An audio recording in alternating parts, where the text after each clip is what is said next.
Christmas was supposed to be magical, twinkling lights, laughter, kids running around, the smell of cookies in the air.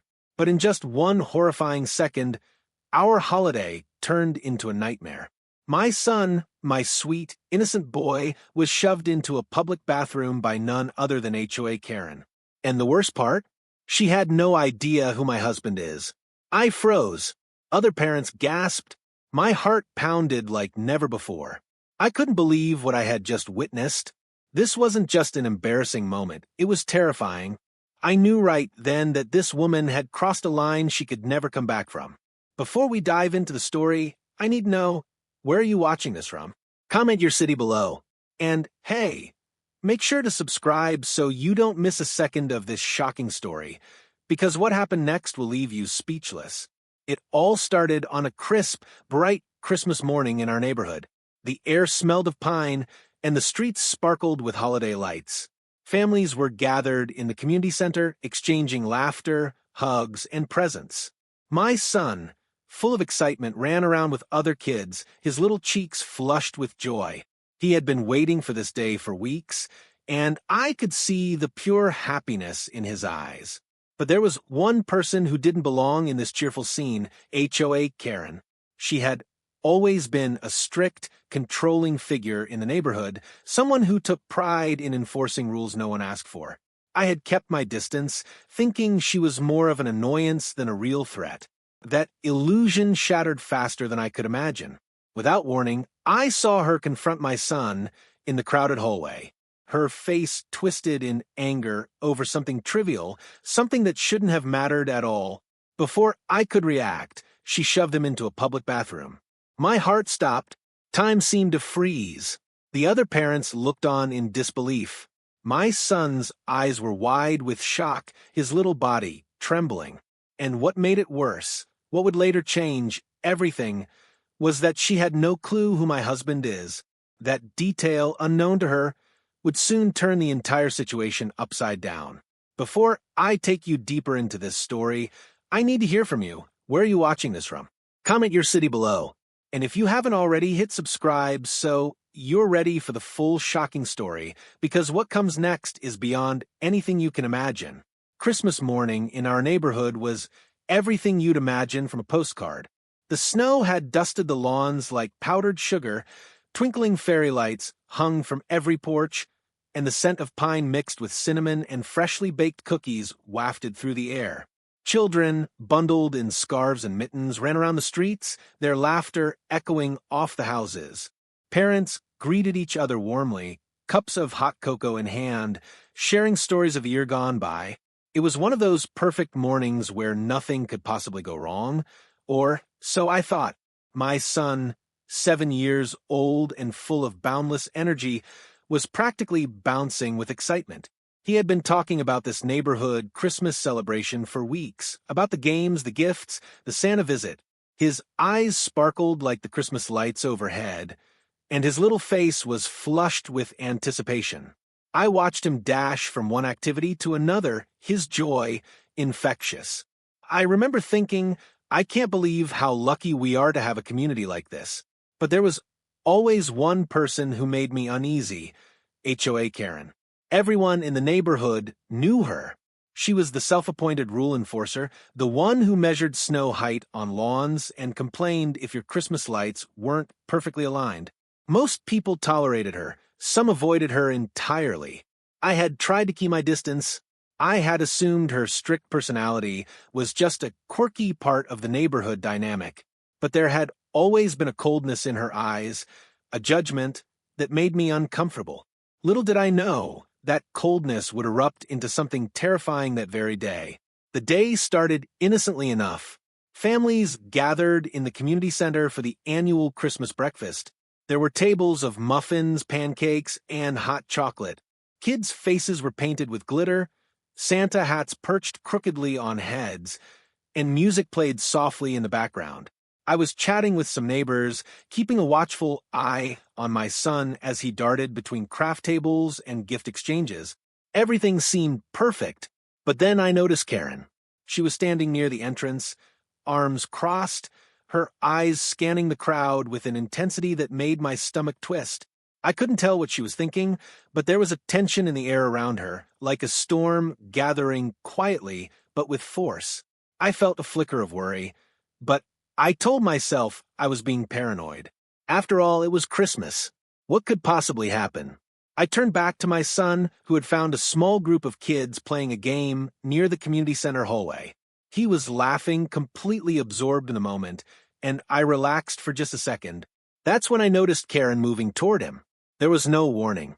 One moment she was in the distance, and the next she was right there, her expression dark and rigid, like someone determined to punish the world for some unseen crime. I didn't hear the exact words exchanged. My heart had started pounding too fast, but I saw her hand push against my son. Just like that, she shoved him. The hallway erupted into chaos. Parents gasped, some shouting in disbelief. My son stumbled back, colliding with a display table and nearly falling to the floor. I froze for a second, my mind unable to process what I had just seen. Time slowed. I could see the shock on my son's face, the fear, the confusion, the hurt. His little hands trembled as he tried to regain his balance. And then, to my horror, Karen shoved him again, this time toward a public bathroom at the end of the hall. My heart felt like it had stopped. I could hear whispers, murmurs, and a few angry shouts from other parents, but the world seemed distant. My child, my son, had been violated in front of everyone, and there was nothing I could do in that moment. But here's the part that would later change everything. Karen didn't know who my husband was. That seemingly small detail, that she had no idea the person standing behind me was not just any father, but someone she would never want to provoke, was about to flip the situation upside down. For now, though, all I could focus on was my son. His eyes were wide, tears threatening to spill. He looked at me like I was his only safe place, and I felt a surge of protectiveness like I had never known before. I grabbed his hand, pulling him close, murmuring words of comfort while my blood boiled inside. I could feel my anger simmering, threatening to boil over, but I forced myself to stay calm, at least outwardly for his sake. Around us, the room was a mix of horror and disbelief. Some neighbors rushed to help, guiding children away from a hallway. Others simply watched, frozen. And Karen, she stood there, smug, satisfied, completely oblivious to the storm she had just unleashed. I could see her lips curl in that self-righteous half-smile she always wore, the one that made everyone else uneasy. I knew in that instant that this was not going to end quietly. Not only had she crossed a line, but she had no idea of the consequences that were coming. That day, something inside me shifted. The protective instinct every parent feels, sharp, primal, unrelenting, had taken over completely.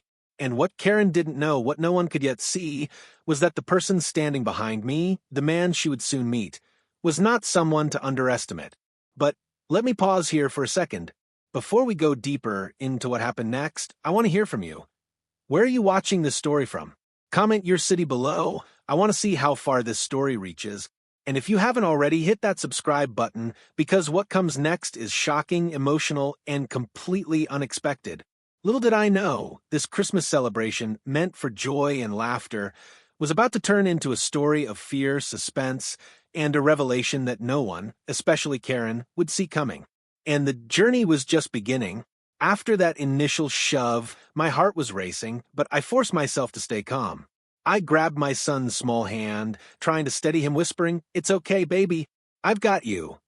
But the fear in his eyes made my blood run cold. He looked up at me, trying to hold back tears, and I knew instantly that this moment would be seared into his memory forever. Karen, of course, wasn't done. Her anger seemed to feed off the chaos she had caused.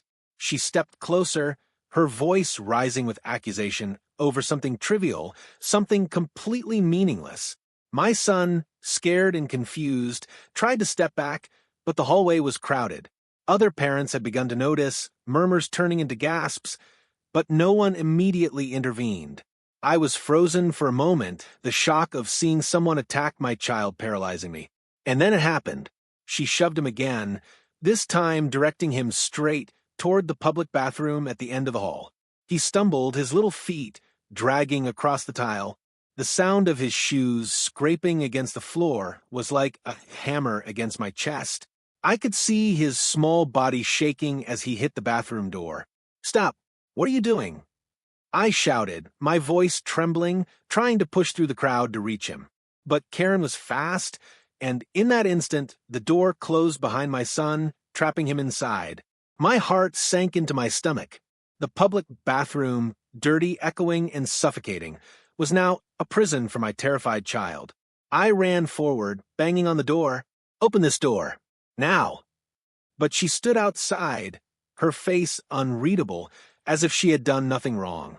She didn't flinch at the tears streaming down my son's cheeks. She didn't seem to care that other parents were watching in horror. For a moment, time stopped. The room, the people, the cheerful Christmas music. It all faded into silence except for the sound of my racing heartbeat and my son's muffled sobs. The parents around us began to react. Some tried to intervene, demanding that she step back. "What is wrong with you? Let the child go." I heard a few voices shouting, but she ignored them. She had an air of authority, a misplaced power that made her feel untouchable. It was like watching a storm roll in, unstoppable, devastating, and inevitable. My son pressed against the wall, tears running freely down his cheeks. I could see the fear etched into every line of his face. My anger surged, a deep, unrelenting fury that made my hands tremble. Karen, oblivious to the damage she had done, continued to justify her actions with nonsense about rules and behavior. My child was 7. He had done nothing wrong. And yet here she was shoving him into a public bathroom like he was some misbehaving criminal.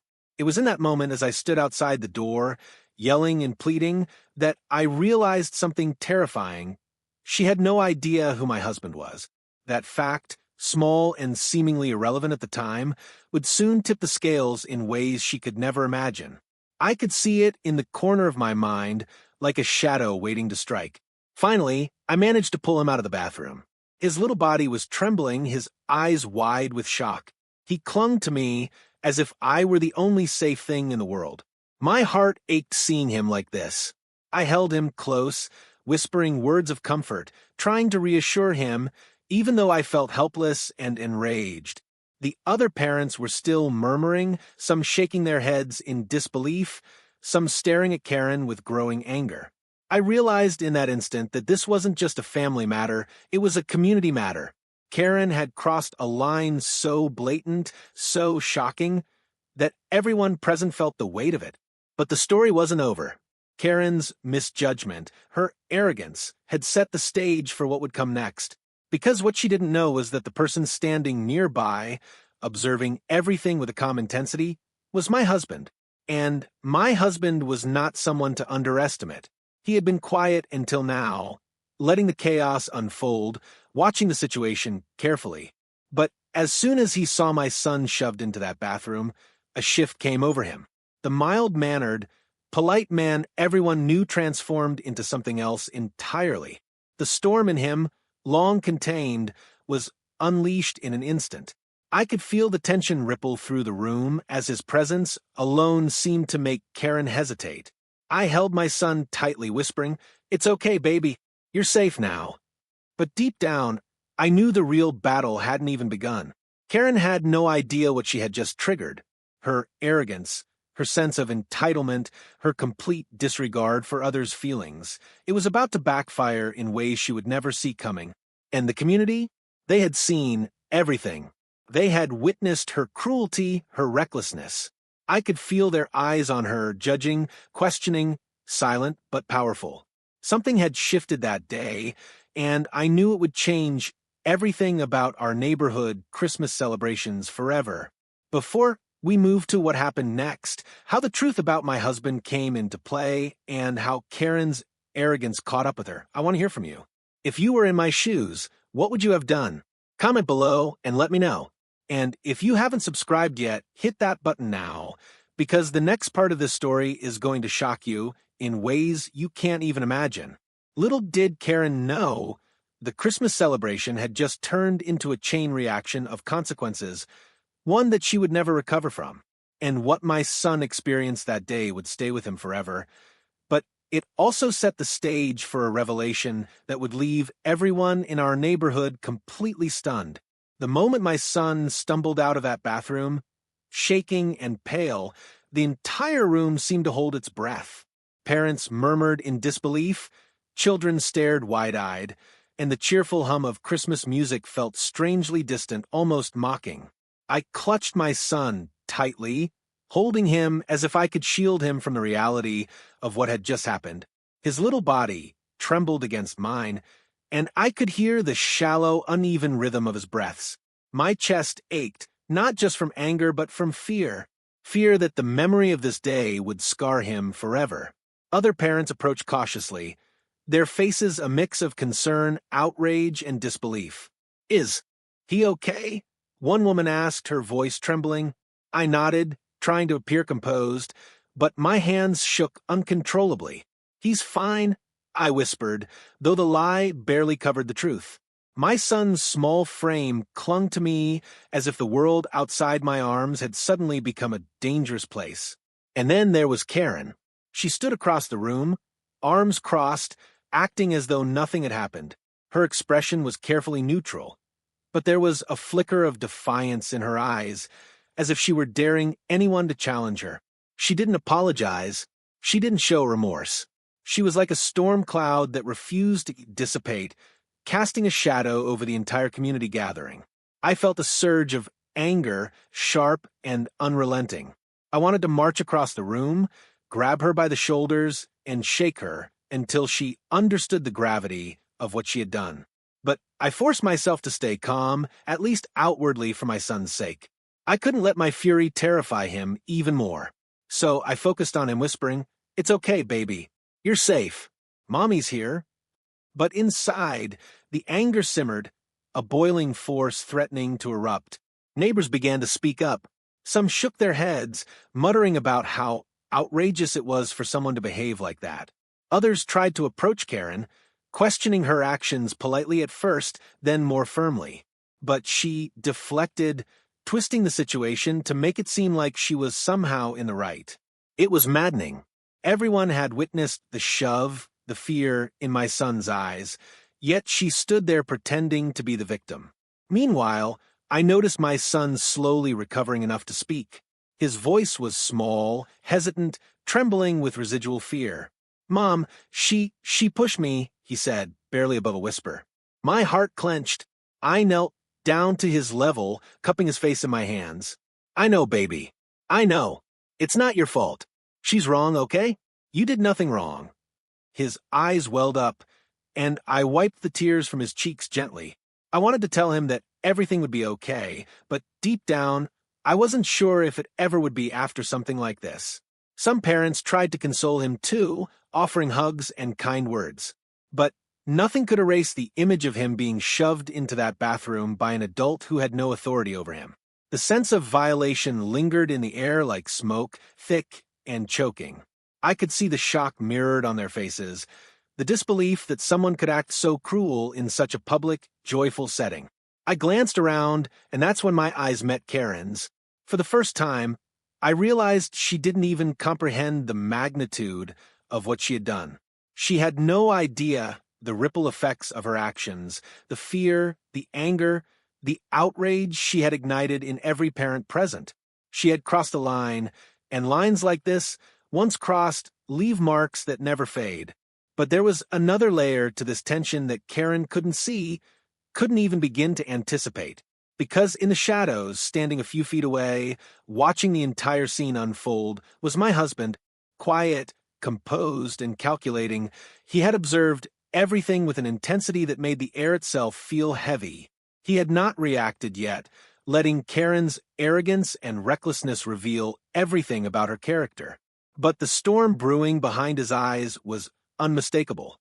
He approached slowly, each step deliberate. His presence alone made Karen shift slightly, though she tried to mask it.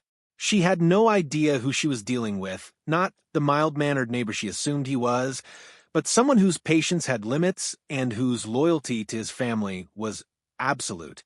My husband knelt beside my son, checking him over, brushing away the trembling strands of hair from his forehead.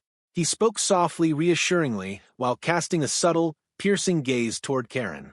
It was the kind of look that makes you realize your arrogance has consequences you can't imagine. I could feel the tension crackling in the room. Neighbors sensed it too. Conversations died down, whispers stopped, and all eyes were on us. The family, the child, and the woman who had crossed the line. Karen's smug confidence wavered slightly, though she tried to maintain her composure. The realization had not yet fully hit her. Her actions had consequences far beyond what she had imagined. Meanwhile, I focused on my son, holding him close, letting him know he was safe, that he was loved, and that this moment, terrifying as it was, would not define him. His small hands gripped mine tightly, and I could feel the lingering fear in his little body. But slowly, minutely, he began to relax, leaning against me and taking deep, shaky breaths. He still looked at Karen, occasionally confusion and fear mingling in his gaze, but he also looked to my husband, who radiated calm authority. That balance between fear, love, and protection was the first step toward healing. Karen, on the other hand, was flustered. I could see it in the tightness around her eyes, the slight flush creeping across her cheeks. She had underestimated not only the family she targeted, but also the entire community's capacity to witness, judge, and remember her actions. Her arrogance, which had seemed untouchable moments before, was beginning to crumble under the weight of what she had done. At that moment, I realized something powerful. This wasn't just about my son. It was about accountability, about making it impossible for someone like Karen to ever feel untouchable again. The incident had exposed her, stripped away the facade she had carefully built. And though my son's immediate fear and shock were heartbreaking, it had also lit the first spark of justice in the room, a spark that would grow into a flame in the coming days. Before we continue, I want to ask you, how would you react if someone did this to your child in front of a crowd? Comment below. Share your thoughts, your anger, your outrage.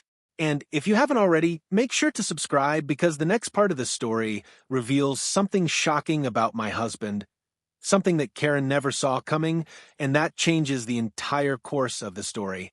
The Christmas celebration, once full of joy and laughter, had been transformed into a moment of fear, anger, and revelation. And as my son clung to me, trembling but safe, I knew this was only the beginning of a story that would shake our entire neighborhood and forever change Karen's understanding of who she had crossed. The chaos of the Christmas celebration had finally settled into a tense, uneasy silence. My son, though still trembling, was clinging to me with a mix of fear and relief. His little face was pale, and his eyes were wide with lingering shock. I tried to soothe him with soft words, gentle strokes on his hair, and reassurances that he was safe. But even as I comforted him, I couldn't stop thinking about Karen. She had crossed a line so clear and so public that it left no room for ambiguity. And yet, as I observed her, trying to mask her discomfort behind that thin veneer of authority, I realized something crucial. Karen had no idea who she had truly provoked. She had no clue who my husband was, no understanding of the power, influence, and experience he carried quietly beneath his calm exterior. That was the truth that would change everything. Earlier that morning, my husband had stayed in the background. He had watched the interactions carefully, his expression calm but alert. Most people in the neighborhood thought of him as a mild-mannered, approachable man, a man who smiled politely, helped neighbors with minor issues, and never sought conflict. Karen had assumed he was just another passive bystander, someone too ordinary to challenge her. That assumption, as I would soon see, was her biggest mistake. After the incident, once the immediate chaos had calmed and my son was safely in my arms, my husband quietly guided me and our child to a corner away from the crowd. He knelt down to check my son over, making sure he was physically unharmed, all while keeping his eyes on Karen. There was a subtle intensity in his gaze, a silent warning that I couldn't fully decipher in the moment. But I knew, deep down, that something was about to unfold.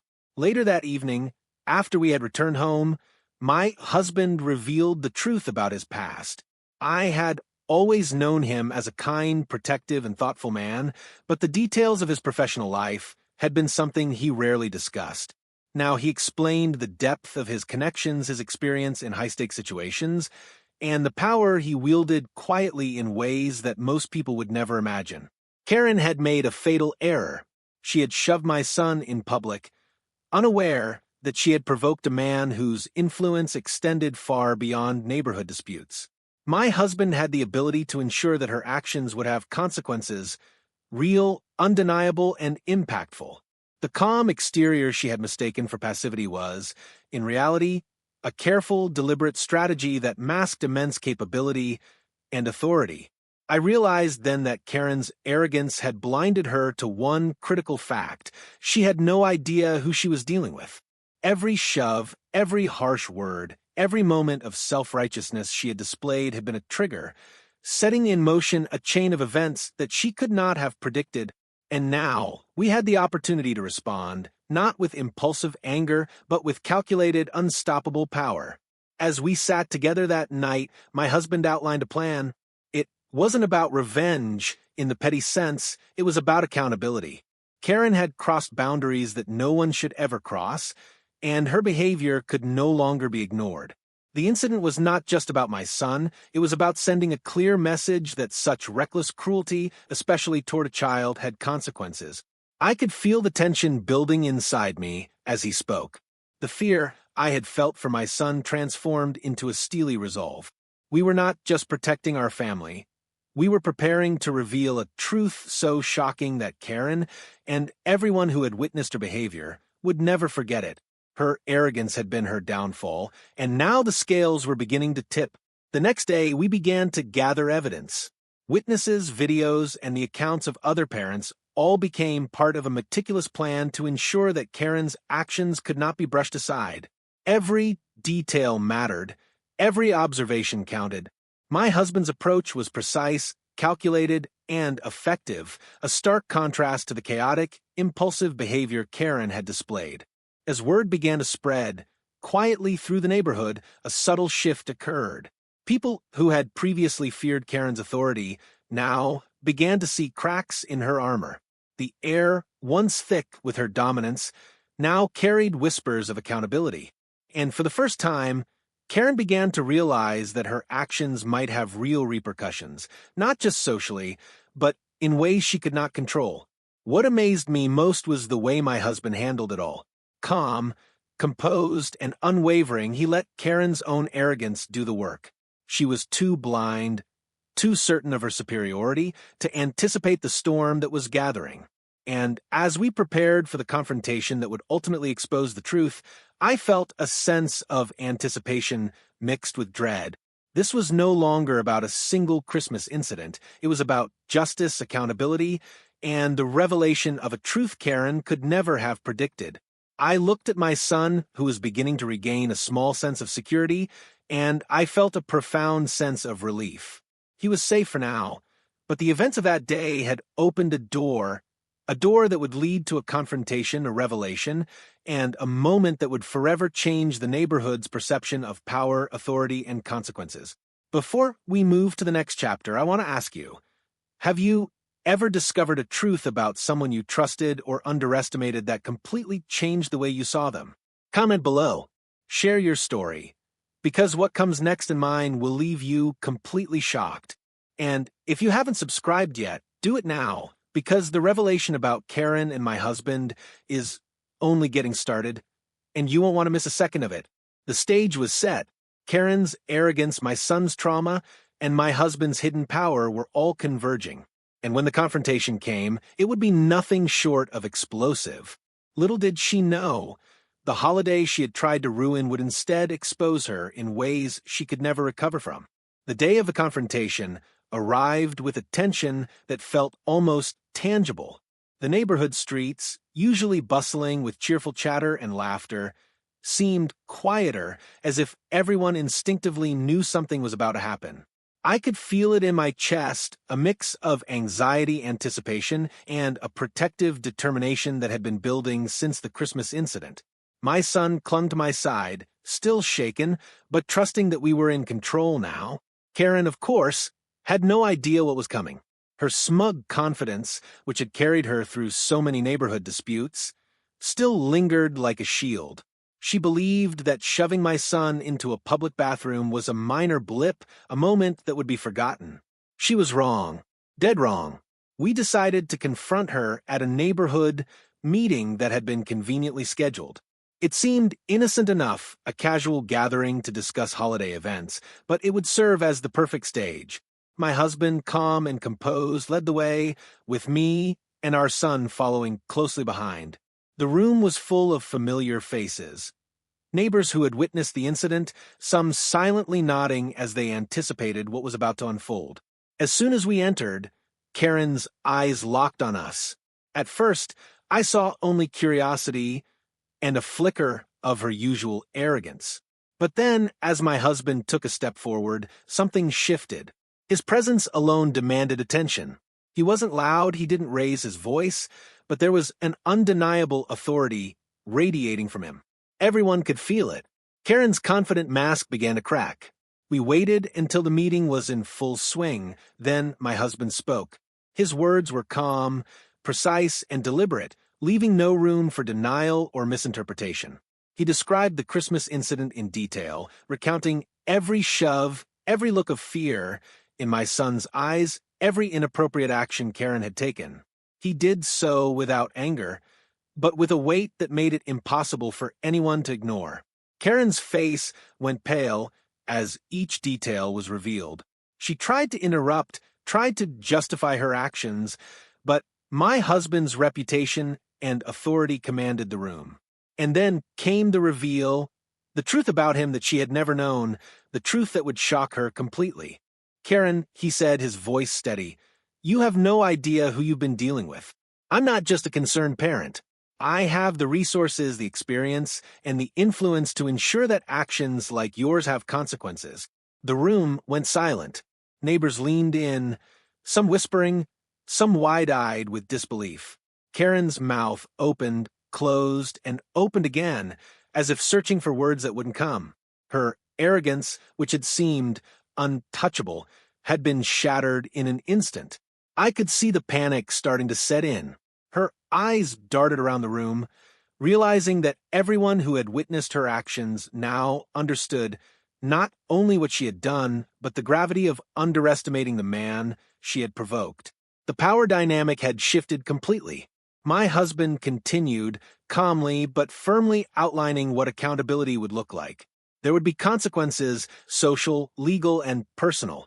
He made it clear that shoving a child, threatening families, and abusing perceived authority were unacceptable and would not be tolerated. Each word landed with precision, echoing in the room like a hammer striking an anvil. Karen tried to deflect, tried to appear as if she was still in control, but it was futile. The neighbors who had once feared her now saw her vulnerability, her miscalculation. Her every attempt to regain composure only highlighted her failure. She had underestimated us, underestimated my husband, and underestimated the community's capacity to hold her accountable. At that moment, I realized something profound. Justice doesn't always require anger or revenge. Sometimes it requires truth, strategy, and timing. And in that room, with all eyes on her, Karen was exposed completely. My son, still close to me, watched the scene unfold. I could see the relief slowly washing over him, the understanding that the adults in his life were protecting him, that he was safe, and that the person who had terrified him would no longer have power over him or anyone else. By the end of the confrontation, Karen was silent, defeated, and utterly shocked. The mask of authority she had worn for so long had been stripped away.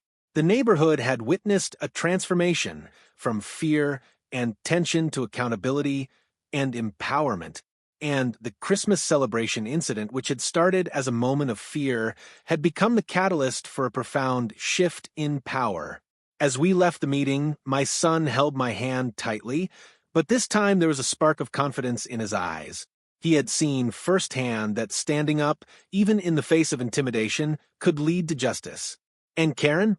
she would never again underestimate anyone in our neighborhood, not our family, not our resolve, and certainly not the quiet authority that my husband carried with him every day. Before I continue to the final chapter, I want to ask you, have you ever witnessed someone get the shock of their life after underestimating someone they thought was powerless? Comment below and share your story. And if you haven't subscribed yet, do it now because the conclusion of this story, the resolution, and the ultimate lesson is coming next and you won't want to miss it. The confrontation was over, but the lessons lingered. Karen's arrogance, my son's trauma, and my husband's hidden strength had all converged to create a moment that none of us would ever forget. And as we walked away, I knew one thing for certain. Our family had not only protected each other, but we had also ensured that justice was served. The days after the confrontation felt surreal. The neighborhood seemed quieter, calmer, almost as if everyone collectively exhaled after holding their breath for too long. Christmas had passed, but its echoes lingered, memories of lights, laughter, and the horrifying incident that had changed everything. My son, though still recovering from the shock, began to regain his usual energy. There was a wariness in his eyes that hadn't been there before, a cautious understanding that not everyone in the world treats children with kindness. But alongside that, there was also a new confidence, a sense of security that comes from knowing your parents will protect you no matter what. Karen, meanwhile, became a different person in the eyes of the neighborhood. Her usual arrogance had evaporated, replaced by an uneasy caution.